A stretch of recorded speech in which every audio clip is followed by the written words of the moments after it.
بالله الذي بين النبيين بحبيبه المصطفى سبحان الله ومن على المؤمنين بنبيه المجتبى سبحان الله الصلاة والسلام على سيدنا ومولانا محمد خير الورى وعلى آله وأصحابه المتعبدين بالتقوى أما بعد فأعوذ بالله السميع العليم من الشيطان اللعين الرجيم بسم الله الرحمن الرحيم وأما السائل فلا تنهر سبحان الله صدق الله مولانا العظيم إن الله وملائكته يصلون على النبي يا أيها الذين آمنوا صلوا عليه وسلموا تسليما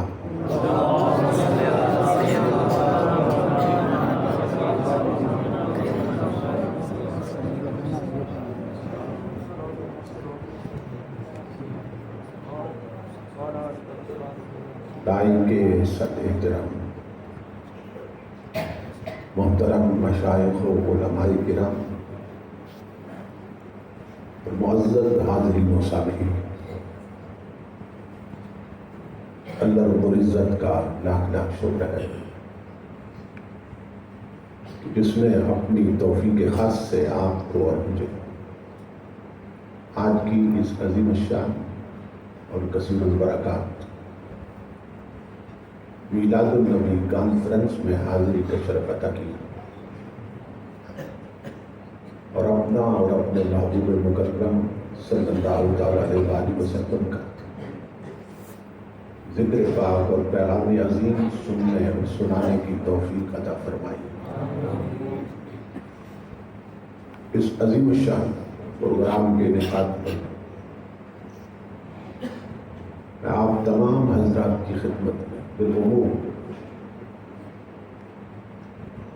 اور اہلیان معمورہ کی خدمت میں بالخصوص دل کی عطا گہرائیوں سے ہدیہ تبریک و تحسین پیش کرتا ہوں اور دعا کرتا ہوں کہ اللہ رب العزت ہم سب کی حاضری کو اپنی پاک بارگاہ میں قبول و منظور فرمائے اور آج کی اس نشست کو ہماری اعتقادی، فکری اور عملی تربیت کے اعتبار سے نتیجہ خیز اور بامقصد بنائے۔ میں اپنے برادر عزیز محترم ڈاکٹر اویس صاحب شکر گزار ہوں کہ دن کے توسل سے تاریخ کا تعین ہوا اور میں اس پاکیزہ مجلس تک پہنچا ہوں۔ خوش بخت اور خوش نصیب ہوتے ہیں وہ لوگ کہ جنہیں اللہ رب العزت اس طرح کی پاکیزہ محفلوں میں حاضری کا شرف عطا کرتا ہے، اس لیے کہ ان محفلوں میں خود آیا نہیں جاتا بلکہ بلایا جاتا ہے۔ ہم دیکھتے ہیں بہت سے لوگ بہت قریب رہ کے نہیں آتے اور بہت سے لوگ بہت دور سے پہنچ جاتے ہیں۔ کئی بڑی عمر کے نہیں آتے مگر چھوٹی عمر کے بچے پہنچ جاتے ہیں، کئی امیر نہیں آتے مگر غریب پہنچ جاتے ہیں۔ اس کے سوا کچھ نہیں کہا جا سکتا۔ اللہ اور اس کے محبوب کی یہ بارگاہ اتنی بلند بارگاہ ہے کہ یہاں خود آیا نہیں جاتا بلکہ بلایا جاتا ہے، اور یہ بھی اصول ہے کہ جب بلایا جاتا ہے پھر نوازا بھی جاتا ہے۔ جب بلایا جاتا ہے پھر نوازا بھی جاتا ہے۔ نبی اکرم صلی اللہ علیہ وسلم کے ذکر پاک کی مجلس میں آنے والے لوگ حضور کے سائل اور حضور کے منگتے ہوتے ہیں۔ اور اللہ نے اپنے محبوب کو حکم دے رکھا ہے وَأَمَّا السَّائِلَ فَلَا تَنْهَرْ کہ میرے حبیب اپنے منگتوں کو خالی نہ جانے دیں۔ سبحان اللہ، سبحان اللہ۔ چاہیے تھا اللہ رب العزت یہ فرما دیتا بھی میرے بندوں میرے سوا کسی کا منگتا نہ بننا، میرے سوا کسی کے سوالی نہ بننا، مگر اللہ رب العزت یوں نہیں فرما رہا، حبیب کو فرما رہا ہے کہ منگتے آ رہے ہیں، حبیب خالی نہ جانے دینا۔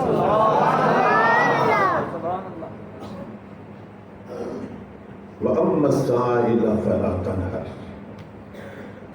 سائل کا معنی ہے منگتا، اور اس پہ جب الف لام لگ جاتا ہے یہ عربی گرامر کے اصولوں کے مطابق اس کا معنی یہ بن جاتا ہے کہ میرے حبیب ایک منگتا آئے تیری بارگاہ اور لاکھوں چیزیں مانگے تب بھی عطا کر،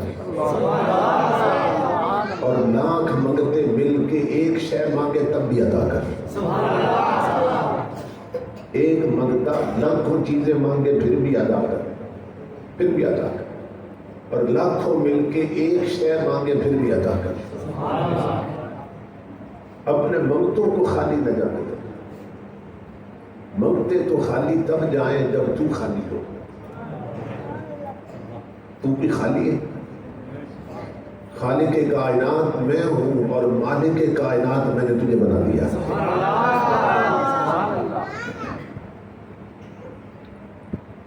اللہ رب العزت نے فرمایا اِنَّا أَعْطَيْنَاكَ الْكَوْثَرَ، محبوب میں نے تجھے ہر شے دے دی ہے۔ اِنَّا أَعْطَيْنَاكَ الْكَوْثَرَ، محبوب میں نے تجھے ہر شے عطا کر دی۔ تو منگتے آ رہے ہیں، خالی نہ جانے دینا۔ یہ اللہ کا حکم ہے محبوب کو کہ منگتوں کو خالی نہ جانے دینا۔ اسی لیے ارباب بصیرت کا یہ کہنا ہے، اولیاء اللہ فرماتے ہیں کہ یہ بات اللہ پاک کی غیرت کے منافی ہے کہ اس کے محبوب کے ذکر کے لیے لوگ جمع ہوں اور پھر بخشے نہ جائیں، یہ ہو نہیں سکتا۔ یہ بات اللہ کی غیرت کے منافی ہے کہ اس کے محبوب کے ذکر کے لیے لوگ اکٹھے ہوں اور بخشے نہ جائیں، یہ ممکن نہیں۔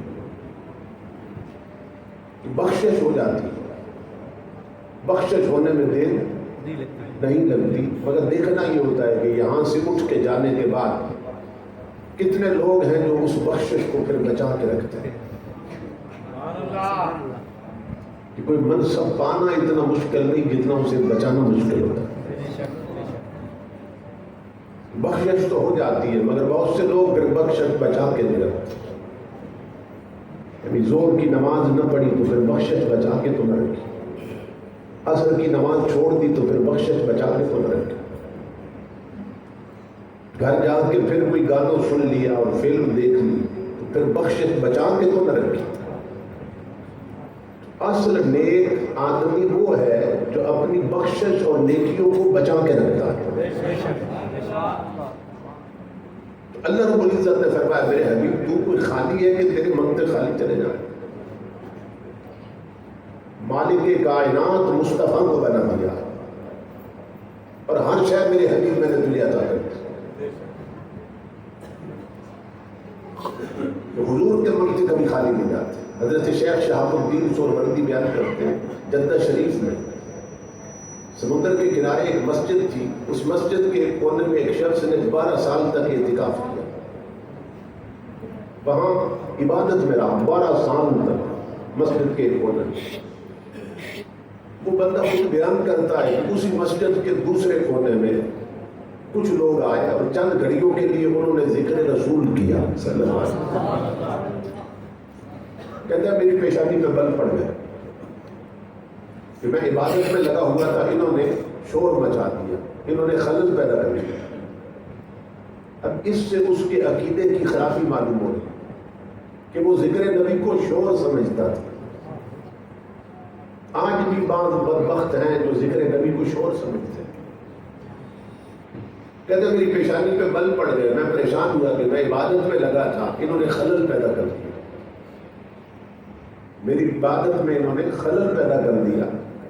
اور میری توجہ بچ گئی. کیا شور مچا رکھا ہے انہوں نے. کہتے ہیں میں اکیلا تھا, وہ 7-8 بندے تھے, میں انہیں روک بھی نہیں سکتا تھا. اب منظر بڑا عجیب کہ میں اپنے کونے میں بیٹھ کے جلتا رہا, وہ اپنے کونے میں بیٹھ کے ذکر مصطفیٰ کر کے مچلتے رہے. اب یہ اپنے اپنے نصیب کی بات ہے. اسی ذکر سے کوئی جل جاتا ہے, کوئی مچل جاتا ہے. وہ کہتا ہے چند گھڑیاں وہ لوگ ذکر رسول کر کے چلے گئے, میں اپنے کونے میں سو گیا. اللہ کی عزت کی قسم میں نے خواب دیکھا, جس کونے میں چند گھڑیاں ذکر رسول ہوا اور جس کونے میں میں عبادت کرتا رہا تھا 12 سال, میرا کونا خالی پڑا تھا, اور جس کونے میں ذکر رسول ہوا تھا وہاں امام الانبیاء خود تشریف لائے بیٹھے تھے.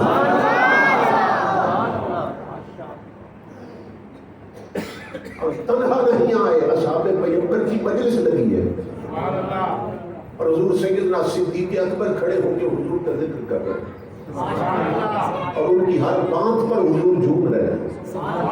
اور امام الانبیاء جھوم جھوم کے فرماتے ہیں وحق زحق وحق زحق, صدیق اکبر جو کہہ رہے ہو حق کہہ رہے ہیں.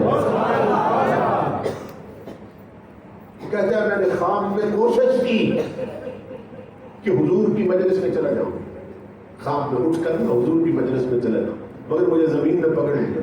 اب کہاں جاتا ہے؟ جب ذکر نبی کی جاگتی مجلس میں نہیں گیا تو اب کہاں جاتا ہے؟ وہ کہتا ہے زمین نے پکڑ لیا, میں جان تو نہیں سکا مگر اس دن سے میرا عقیدہ بدل گیا. اور مجھے یہ بات سمجھ آ گئی کہ اگر عقیدہ ٹھیک نہ ہو تو 12 سال کا اعتکاف بھی مردود ہوتا ہے.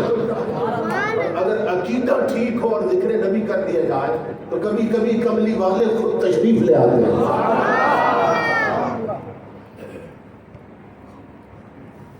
امام الانبیاء کے ذکر کی مجلس میں آنے والے حضور کے منگتے اور سائل ہیں, اور حضور کے منگتے کبھی خالی نہیں جاتے. کہ خالق کائنات خدا ہے اور مالک کائنات حضور کو بنا ہے. اسی پر اعلیٰ حضرت نے فرمایا تھا کہ میں تو مالک ہی کہوں گا کہ وہ مالک کے حبیب.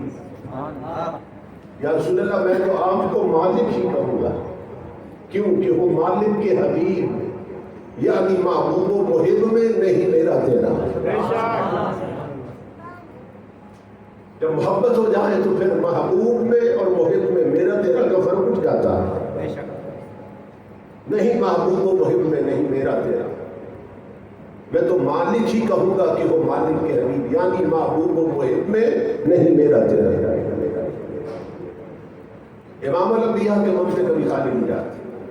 تو حضور علیہ الصلوۃ والسلام اللہ کے حبیب ہیں, اور بعض لوگ ہم پہ تہمت رکھتے ہیں کہ ہم حضور کو خدا کا شریک بنا دیتے ہیں. ہم حضور کے گستاخ نہیں کہ شریک بنائیں. یہ ذہن میں رکھیے, حضور کو خدا کا شریک بنانے سے حضور کی شان بڑھتی نہیں گھٹ جاتی ہے. اب حضور کو خدا کا شریک نہیں بناتے, ہم خدا کا حبیب سمجھتے ہیں. اعلیٰ حضرت نے بھی یہی کہا میں مالک ہی کہوں گا, میں تو مالک ہی کہوں گا کہ وہ مالک کے حبیب, یعنی حضور شریک نہیں ہے بلکہ مالک کے حبیب ہیں. شریک میں اور حبیب میں فرق کیا ہوتا ہے؟ شریک صرف اپنے حصے کا مالک ہوتا ہے, اس کی شراکت ہوتی ہے, پارٹنرشپ ہوتی ہے. شریک صرف اپنے حصے کا مالک ہوتا ہے اور حبیب سارے کا مالک ہوتا ہے. یہ فرق ہے شریک اور حبیب کا. یہ شریک صرف اپنے حصے کا مالک ہوتا ہے اور حبیب سارے کا مالک ہوتا ہے. لیکن آپ کسی کو کاروبار میں شریک کر لیں, برتنوں کی دکان بنا لیں, آپ جائیں دکان پر, آپ کہیں میں یہ برتن توڑنا چاہتا ہوں, اس کا رنگ بدل جائے گا. وہ کہے گا یہ برتن بیچنے کے لیے رکھے, توڑنے کے لیے تو نہیں رکھے. تو شریک ہے اس میں, کاروبار میں شریک ہے. اگر توڑنا ہے تو پھر اپنا حصہ الگ کر لیں, کیونکہ برتن بیچنے کے لیے رکھے, توڑنے کے لیے رکھے. تو شریک جو ہوتا ہے نا وہ ایک برتن نہیں توڑنے دیتا. اور حبیب کی شان کیا ہے؟ 14ویں کا چاند چمک رہا ہے. عرض کی مولا اسے توڑنا چاہتا ہوں. آواز آتی ہے ٹکڑے کر دے، تو شریک نہیں حبیب ہے. مولا تو نے سورج ڈبو دیا، سورج غروب کر دیا، میں علی کی نماز کے لیے پھر لوٹانا چاہتا ہوں. آواز آتی ہے لوٹا کے رکھ دے میرے حبیب، تو شریک نہیں حبیب ہے. مولا تو نے بے جان پتھر بنائے، میں ان سے کلمہ پڑھانا چاہتا ہوں. اللہ رب العزت نے فرمایا محبوب تو شریک نہیں حبیب ہے، چاہے تو درود پڑھا چاہے تو کلمہ پڑھا.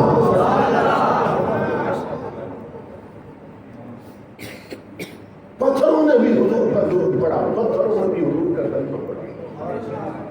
فرمایا تو شریک نہیں تو حبیب ہے. مولا جابر کے بیٹے مر گئے، میں زندہ کرنا چاہتا ہوں. آواز آتی ہے تو زندگی عطا کر، تو شریک نہیں حبیب ہے. مولا تو نے جانور بنائے، مجھے سجدہ کرنا چاہتے ہیں، اور میں کرے سجدہ کیوں؟ تو شریک نہیں حبیب ہے. سمجھ رہے ہیں؟ تو جو شریک ہو وہ صرف اپنے حصے کا مالک ہوتا ہے، جو حبیب ہو وہ سارے کا مالک ہوتا ہے. حضور کی سیرت یوں بیان کی جاتی ہے کہ سیرت کے 3 پہلو ہیں، شمائل رسول، خصائل رسول اور فضائل رسول. جب تک حضور صلی اللہ علیہ وسلم کے خصائل، فضائل اور شمائل حسن بیان نہ کیا جائے، حضور کا اخلاق بیان نہ کیا جائے، تاجدار کائنات کی خصلتیں بیان نہ کی جائے، اس وقت تک حضور کی سیرت بیان ہی نہیں ہو سکتی. ہمارے لوگ تاریخ بیان کرتے ہیں اور نام سیرت رکھ دیتے ہیں. اب سیرت کیسے بیان ہوتی ہے سننا غور سے. مدینہ پاک کا چوک ہے، مجمع لگا ہوا ہے. ایک شخص بلند جگہ پہ کھڑے ہو کر نا حاتم طائی کی سخاوت کے قصے لوگوں کو سنا رہا ہے کہ حاتم طائی بڑا سخی تھا. اور یہ بندہ کون تھا جو قصے سنا رہا تھا؟ یہ حاتم طائی کا بیٹا تھا عدی. بیٹا اپنے باپ کی سخاوت کے قصے لوگوں کو بتا رہا تھا. اسی اثناء میں حضرت سیدنا امام حسین تشریف لے آئے رضی اللہ تعالیٰ. امام عالی مقام تشریف لائے. ایک بندے سے پوچھا یہاں لوگ کیوں کھڑے ہیں؟ تو کسی نے بتایا کہ یہاں علی حاتم کا بیٹا جو ہے وہ اپنے باپ کی سخاوت کے قصے لوگوں کو سنا رہا تھا. تو امام حسین ہنس پڑے، فرمایا شعر ہو میرے نانا جان اور سخاوت کے قصے دوسروں کے سنا جائیں. شعر میرے نانا کو اور سخاوت دوسروں کی بھی حق کی جائے. چلو میں بھی سنتا ہوں اس سے کہ اس کا باپ کتنا بڑا سخی تھا.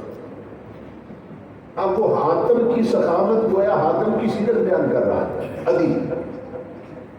اب اس کے مقابلے میں امام حسین جب حضور کی سیرت بیان کریں گے تو سننا کہ سیرت بیان یوں ہوتی ہے. آپ نے فرمایا تیرا باپ کتنا بڑا سخی تھا؟ کہنے لگا جی میرے باپ کی بہت بڑی حویلی تھی، اس کے 10 دروازے تھے. میں دیکھتا منگتا ایک دروازے پہ آتا، آواز دیتا کہ مجھے خیرات دو. میرا باپ خود اٹھتا اس کی جھولی میں خیرات ڈالتا. میں دیکھتا وہی منگتا، پھر دوسرے دروازے پہ آ جاتا، پھر خیرات مانگتا. میرا باپ پھر اٹھ کے خیرات لیتا اور زبان سے یہ نہ جتاتا کہ تو پہلے دروازے سے لے چکا. وہی منگتا، پھر تیسرے دروازے پہ آتا، پھر آواز دیتا. میرا باپ پھر اس کو جھولی میں ڈال دیتا اور یہ نہ کہتا کہ تو پہلے لے چکا ہے. حتیٰ کہ منگتا اگر 10 دروازوں پر بھی آتا نا، میرا باپ خیرات دیتا رہتا، زبان سے ایک بار بھی نہ جتاتا کہ تو پہلے خیرات لے چکا ہے. اتنا بڑا سب. اب امام حسین مسکرا کر فرمانے لگے علی ناراض نہ ہونا، جس کو تو کمال سخاوت سمجھا ہے نا یہ تو نقص سخاوت ہے. یہ سخاوت کا کمال نہیں، سخاوت کا عیب ہے. اس نے کہا وہ کیسے؟ آپ نے فرمایا تو کہتا ہے تیرے باپ کی حویلی کے 10 دروازے تھے، تو خود بتا رہا ہے منگتا ایک دروازے پہ آتا، صدا لگاتا، تیرا باپ خیرات دیتا، منگتا، پھر دوسرے دروازے پہ آتا، پھر آواز دیتا، تیرا باپ پھر خیرات دیتا. علی مجھے بتاؤ جب منگتا ایک دروازے سے خیرات لے چکا ہوتا تو پھر دوسرے دروازے پر کیوں آتا تھا؟ اس کا مطلب یہ ہے ابھی اس کی جھولی بھری نہیں ہوتی تھی، ابھی اس کی طلب پوری نہیں ہوتی تھی. بھی منگتا پھر تیسرے پہ آتا. بتاؤ جب 2 دروازوں سے منگتا لے چکا ہوتا تو پھر تیسرے پہ کیوں آتا تھا؟ اس کا مطلب ہے اس کی ابھی جھولی نہیں بھری ہوتی تھی. تیرا باپ کیسا سخی تھا کہ منگتوں کو 10 کے 10 دروازے پھراتا رہتا اور منگتا پھر منگتا رہتا تھا. فرمایا میں تجھے اپنے نانا کی سخاوت بتاؤں. میرے نانا کی کوئی بڑی حویلی نہ تھی, ایک ہی کچا سا مقام تھا, ایک ہی دروازہ تھا جس پر دروازہ بھی نہیں ٹانٹ لٹکا رہتا تھا, بوری لٹکی رہتی تھی.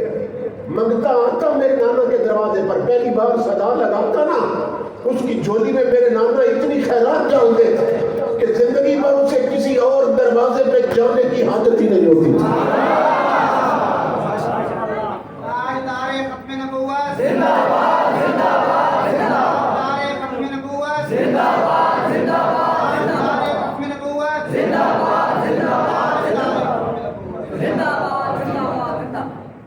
منگتے کی پہلی آواز پر میرے نانا اتنی خیرات دے دیتے تھے اسے زندگی بھر کسی اور دروازے پہ جانے کی ضرورت ہی نہ ہوتی. منگتا آتا تھا حضور کے دروازے پر خیرات پا کے, پھر منگتا نہیں رہتا تھا, کچھ اور بن جاتا تھا. یہ صرف امام حسین کی بات نہ تھی, اپنی تاریخ پڑھیے.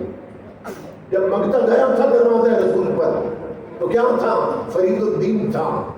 جب مصطفیٰ کی خیرات ملی تو گنجے شکر بن گئے. منگتا جھکا تھا مصطفیٰ کے دروازے پر تو معین الدین تھا.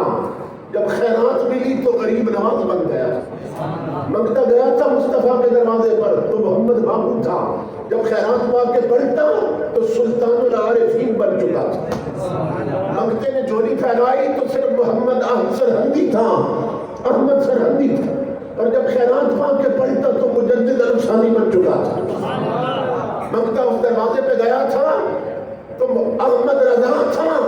جب خیرات پا کے پلٹا تو اعلیٰ حضرت بن چکا تھا. منگتا اس دروازے پہ گیا تو علی حجویری تھا.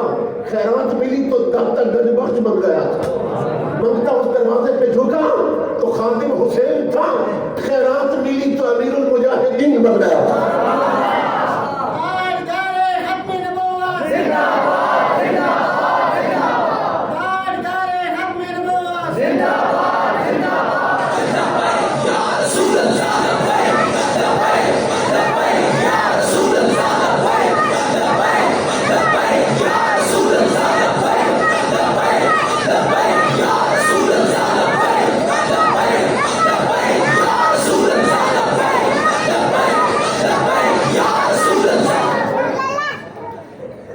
اس دروازے کے منگتے پھر منگتے میں ہی رہتے. کوئی داتا بنتا ہے, کوئی گنجے شکر بنتا ہے, اور کوئی سلطان بن جاتا ہے. اللہ نے فرمایا میرے حبیب تیرے منگتے تو خالی دب جائیں جب تو خالی ہو. تو خالق کائنات میں ہوں مگر مالک کائنات میں نے تجھے بنا دیا. تاجدار انبیاء کے غلاموں حضور صلی اللہ علیہ وسلم اس دنیا میں تشریف لائے تو تاجدار کائنات کی خیرات صرف انسانوں اور جنوں نے نہیں پائی, جانور بھی حضور کی خیرات پانے لگے, درندے بھی حضور کی خیرات پانے لگے. ہر شے نے حضور سے بھیک لی اور حضور نے ہر شے کو بھیک دی. جب دائیاں آئی تھی نا مدینہ پاک مکہ شریف بچے لینے کے لیے, حضرت حلیمہ سعدیہ بھی آئی تو حضرت آمنہ کے پاس آئی, کہنے لگی کہ بچہ کہاں ہے؟ آپ نے اشارہ کیا کہ وہ سامنے بگوڑے میں لیٹا ہے. تو جب چہرے سے کپڑا ہٹایا نا تو پہلی نظر ڈالتے ہی حلیمہ 100 دل سے قربان ہو گئی. حضرت عبد المطلب کے پاس کھڑے تھے. حلیمہ نے بچے کو اٹھایا, چوما سینے سے لگایا. حلیمہ کہنے لگی, ڈیروں میں رہتی تھی نا, جنگلوں میں ڈھوکوں میں رہتی تھی. حلیمہ کہنے لگی آمنہ میں نے ڈیرے دیکھے ہیں, میں ڈھوک پھری ہوں, اتنے حسن والا بچہ میں نے کبھی نہیں دیکھا.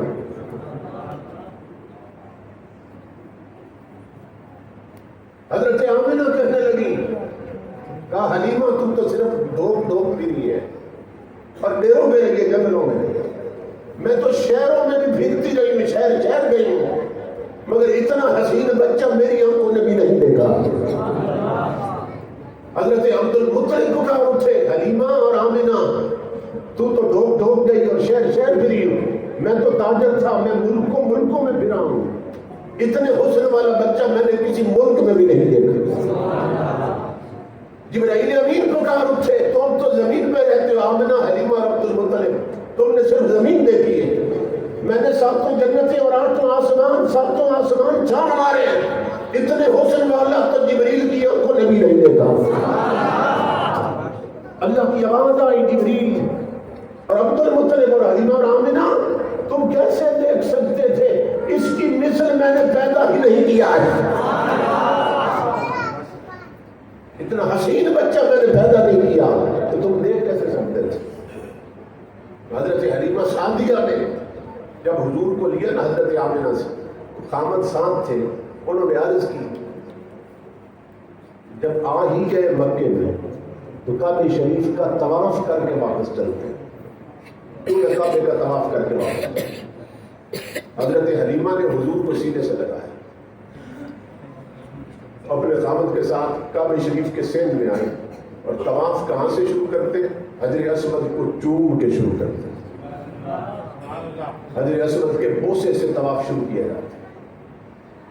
حضرت حلیمہ گئیں، اللہ کا ننھا رسول سینے سے لگا رکھا ہے کہ میں پتھر کو چوم کر میں طواف شروع کرتی ہوں، خامد بھی ساتھ، مگر اس سے پہلے کہ حلیمہ پتھر چومتی فلما جاءت به الى الحجر الاسود فخرج من مكانه فقبله، محدثین نے لکھا اس سے پہلے کہ حلیمہ پتھر چومتی، پتھر نے کیا کیا؟ آمد مصطفیٰ کی خوشی میں کعبہ چھوڑ کر پتھر حضور کو چومنے لگا، پتھر حضور کو چومنے لگا۔ امام الانبیاء کے غلاموں، پتھر نے حضور کو چوما۔ ذرا اس پتھر سے پوچھو یہاں وڈیرے آئے تھے، جاگیردار آئے تھے، سرمایہ دار آئے تھے، تم نے کبھی کعبہ نہیں چھوڑا ہے؟ یہ آمنہ حلیمہ کے ہاتھوں پہ کون آیا ہے کہ تم نے کعبہ چھوڑ دیا؟ تو پتھر بھی جواب دیتا ہے کہ جو پہلے آئے تھے نا یہاں، ان کے دل بھی پتھر تھے، میں بھی پتھر تھا، لیکن اب حلیمہ کے ہاتھوں پہ وہ آیا تھا کہ جس نے پتھروں سے کبھی کلمہ پڑھانا ہے، کبھی درود پڑھانا ہے۔ پتھر بھی جس کو پہچانتے ہیں یہ رب کا رسول ہے۔ تو تاجدار کائنات کی آمد کی خوشی پتھروں نے بھی منائی، ہم تو انسان ہیں، جانوروں نے تاجدار کائنات کی آمد کی خوشی منائی۔ تاجدار کائنات کی بھیک آج بھی عام ہے اور مدینے کا فیض بڑھ رہا ہے، مگر ملتا کس کو ہے؟ جو تاجدار کائنات کا سچا غلام بن جائے۔ اور سچی غلامی صرف عقیدے سے نہیں آتی، عمل سے آتی ہے۔ صرف عقیدہ ٹھیک ہو اور اعمال ٹھیک نہ ہو تو حضور سے رابطے پکے نہیں ہوتے ہیں، اور اگر اعمال ٹھیک ہو اور عقیدہ خراب ہو تو ایمان ہی سرے سے پیدا نہیں ہوتا۔ ہم اہل سنت ہیں، ہمارے عقائد ٹھیک ہیں، صحیح ہیں، مگر اعمال خراب ہیں۔ کہ جتنے جلوس میں نکلتے ہیں حضور کے جلوس میں، اتنے مسجد میں بھی آتے ہیں نماز پڑھنے۔ یہ توجہ طلبہ کہ حضور کا جلوس ہو تو ہزاروں نکلے، اور نماز کا وقت آئے تو ایک صف بھی پوری نہ ہو مسجد میں، تو یہ پھر حضور کی محبت تو نہ ہوئی۔ محبت کا معنی یہ ہے کہ محبوب کی ہر بات مانی جائے، محبوب کا ہر حکم مانا جائے۔ حضور غوث اعظم فرماتے ہیں کہ لوگ کہتے ہیں مجھے حضور سے محبت، آؤ میں بتاؤں تمہیں حضور کا سچا محب کون ہے۔ آپ فرماتے ہیں المحب لا یملک شیئا یسلم الکل الی محبوبہ۔ یہ غوث پاک فرما رہے ہیں، فرماتے ہیں حضور کا محب وہ ہے جو خود کسی شے کا مالک ہی نہیں رہتا، اس کی ہر شے کا مالک اس کا رسول بن جاتا ہے۔ کیا مطلب اس کا؟ گھر اس کا ہوتا ہے مگر وہاں طریقے رسول کے چلتے ہیں، بیٹیاں اس کی ہوتی ہیں مگر پردہ رسول کا چلتا ہے، اولاد اس کی ہوتی ہے مگر گھٹی میں تعلیم رسول کی رکھتا ہے، شادی اس کی ہوتی ہے مگر وہاں سنت رسول کی چل رہی ہوتی ہے، حتیٰ کہ ملک اس کا ہوتا ہے اور وہاں نظام رسول کا چلتا ہے، تخت اس کا ہوتا ہے اور اس تخت پر بے دین نہیں، نبی کا دین ہوتا ہے۔ حضور کا سچا محب ہے اس کی پہچان یہ ہے خود کسی شے کا مالک ہی نہیں رہتا، اس کی ہر شے کا مالک اس کا رسول بن جاتا ہے۔ اب بتائیے کہ ہم مرضی کے مالک ہیں یا رسول کی مرضی پہ چلتے ہیں؟ ایک فقیر سے کسی نے پوچھا تھا مومن اور کافر میں فرق کیا ہے؟ اس نے 2 لفظوں میں فرق بتا دیا، مومن کون اور کافر کون۔ اس نے کہا کافر وہ ہے جو اپنی مرضی کا مالک ہوتا ہے، کافر وہ ہے جو اپنی مرضی کا مالک ہوتا ہے، اور مومن وہ ہے جو پوری زندگی اس مالک کی مرضی پہ گزار دیتا ہے۔ تو ہم میں سے کتنے ہیں جو مالک کی مرضی پہ زندگی گزار رہے ہیں؟ کتنے ہیں ہم میں سے؟ اگر دیکھنا چاہیں نا تو پھر نماز کے وقت دیکھیں کہ کتنے مالک کی مرضی پہ چل رہے ہیں اور کتنے اپنی مرضی پہ چل رہے ہیں۔ جب فجر کے وقت تلاوت کا وقت آئے تو دیکھ لیں گھروں میں کتنے لوگ تلاوت کرنے والے ہیں، کتنے اپنی مرضی پہ چل رہے ہیں، کتنے رب رسول کی مرضی پہ چل رہے ہیں۔ جب شادیوں کا موقع آئے تو دیکھ لیں کہ کتنی شادیوں پر ڈھول بج رہے ہیں، گانے چل رہے ہیں، میوزک اور موسیقی چل رہی ہے، اور کتنی شادیاں ہیں جن پر ذکر رسول ہو رہا ہے۔ تو پتہ چل جائے گا کتنے لوگ مرضی کے مالک ہیں اور کتنے اس مالک کی مرضی پہ چل رہے ہیں۔ تو حضور کے ساتھ رشتہ تب تک پکا نہیں ہوتا۔ حضور کی اپنی حدیث سے بات، آقا نے فرمایا کل امتی یدخلون الجنت الا من ابا، فرمایا میرا ہر امتی جنت جائے گا مگر وہ امتی جنت نہیں جائے گا جس نے انکار کیا۔ یہ حضور فرما رہے، ہمارے نبی فرما رہے کہ جنت کون جائے گا اور کون نہیں جائے گا۔ فرمایا کل امتی یدخلون الجنت الا من ابا، میرا ہر امتی جنت جائے گا مگر وہ نہیں جائے گا جس نے انکار کیا۔ اور صحابہ نے حیران ہو کے پوچھا یا رسول اللہ انکار کرنے والا کون ہے؟ آپ کی نظر میں منکر کون ہے؟ تو امام الانبیاء نے فرمایا من اطاعنی فقد دخل الجنت ومن عصانی فقد ابا، فرمایا جس نے میری مان لی وہ جنت جائے گا۔ میری مان لی، میں نے کہا نمازیں پڑھو وہ نماز پڑھے گا تو جنت جائے گا، میں نے کہا روزے رکھو وہ روزے رکھے گا تو جنت جائے گا، میں نے کہا تلاوت قرآن کرو وہ تلاوت قرآن کرے گا تو جنت جائے گا، میں نے کہا زکات دو وہ زکات دے گا تو جنت جائے گا، میں نے کہا گانے نہ سننا وہ گانے چھوڑ دے گا تو جنت جائے گا، میں نے کہا رقص اور ڈانس نہ دیکھنا، ناچ گانے نہ دیکھنا سننا، اس نے چھوڑ دیے تو جنت جائے گا۔ فرمایا جس نے میری مان لی وہ جنت جائے گا، جس نے میری نہ مانی اس نے انکار کیا اور وہ جہنم جائے گا۔ اس لیے ہم دیکھیں کہ ہم اپنے من چاہے پہ چل رہے ہیں یا نبی اور رسول کے چاہے پہ چل رہے ہیں۔ تو ہماری اکثریت جو ہے وہ من چاہے پہ چلتی ہے، رب رسول کے چاہے پہ نہیں چلتی۔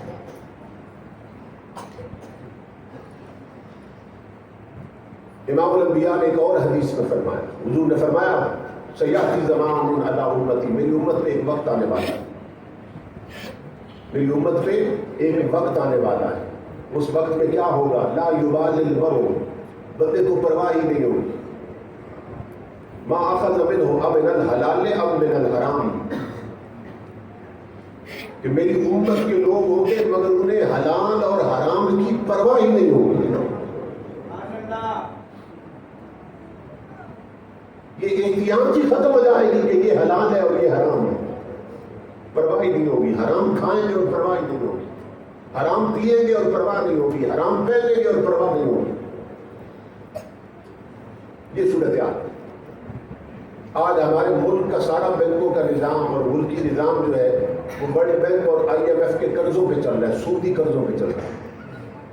اور امام الانبیاء نے فرمایا کہ ایک وقت آئے گا میری امت پر جو سود خود نہیں کھائے گا نا اس تک بھی سود کا دھواں پہنچ جائے گا۔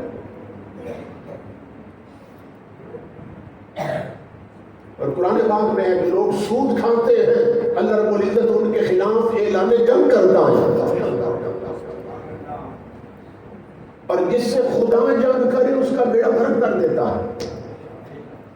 جب پوری قوم ہی سود پر لگ گئی تو اس کا مطلب خدا سے جنگ کر رہی ہے، تو ہماری حالت کیسے بدلے؟ ہماری حالت کیسے بدلے؟ ان چیزوں پر توجہ کی ضرورت ہے. امام الانبیاء اس دنیا میں آئے پاکیزگی اور طہارت کے ساتھ، آئے جلموں کے ساتھ، آئے تقدس کے ساتھ. لیکن امام الانبیاء کیوں آئے اس دنیا میں؟ اس لیے آئے کہ لوگ شریعت پر چلے، طبیعت پر نہ چلے، من چاہنے پہ نہ چلے. جو دل چاہتا ہے اس کو چھوڑ دے، جو رب چاہتا ہے اس پہ چلے. تو ہم میں سے کتنے ہیں جو رب رسول کے چاہے پہ چلے؟ امام الانبیاء نے فرمایا الغناء ينبت النفاق فی القلب کما ينبت الماء الزرع. فرمایا یہ جو گانے ہیں، گانے یہ دلوں میں اس طرح کھوٹ اور منافقت پیدا کرتے ہیں جس طرح پانی سے کھیتی اگتی ہے. یہ گانے جو ہیں بچوں نے ٹچ موبائلوں میں بھرے ہوئے ہیں اور رکشے پہ چل رہے ہیں اور ٹرکوں پہ چل رہے ہیں اور ٹرالیوں پہ چل رہے ہیں اور ہوٹلوں پہ چل رہے ہیں اور شادیوں پہ چل رہے ہیں. کوئی جگہ ہے جہاں گانے نہ ہوں؟ اور ہمارے نبی کیا فرماتے ہیں کہ جہاں گانے عام ہو جائیں ان لوگوں کے دلوں میں کھوٹ اور منافقت پیدا ہو جاتی ہے، دل کھوٹے ہو جاتے ہیں گانے سننے والی قوم. آج ہر شخص جان رہا ہے، کہتا ہے کہ خون سفید ہو گئے، معلوم نہیں لوگوں کو کیا ہو گیا. بھائیوں میں خلوص نہیں رہا، دوستوں میں وفا نہیں رہی. تو مدینے سے آواز آ رہی ہے 15 صدیاں پہلے میں نے تجھے وجہ بتا دی کہ جس معاشرے میں، جس ماحول میں گانے عام ہو جائیں اس میں منافقت عام ہو جاتی ہے. تو جب کوئی گھر گانوں سے خالی نہیں تو کوئی دل منافقت سے خالی کیسے ملے؟ اس لیے ٹچ موبائلوں میں جن جوانوں نے گانے بھرے ہیں، گانے ڈیلیٹ کرنے ختم کر دیں. تلاوت قرآن بھرے اپنے موبائلوں میں اور اپنی کاروں میں تلاوت قرآن کی سیڑھیاں رکھیں، قرآن سنا کریں آتے جاتے ہوئے اور قرآن پڑھیں. نبی اکرم صلی اللہ تعالی علیہ وآلہ وسلم نے فرمایا تبرک بالقرآن فإنہ کلام اللہ وخرج منہ. فرمایا آج ہر کوئی کہتا ہے میرے گھر میں بے برکتی ہے، میرے گھر میں نحوست ہے، رزق میں برکت نہیں ہے، گھر میں جھگڑے ہیں، فساد ہے. تو حضور فرماتے ہیں رب کا قرآن جو الماری میں رکھا ہے وہ کیوں نہیں پڑھتا؟ فرمایا رب کا قرآن برکت دیتا ہے.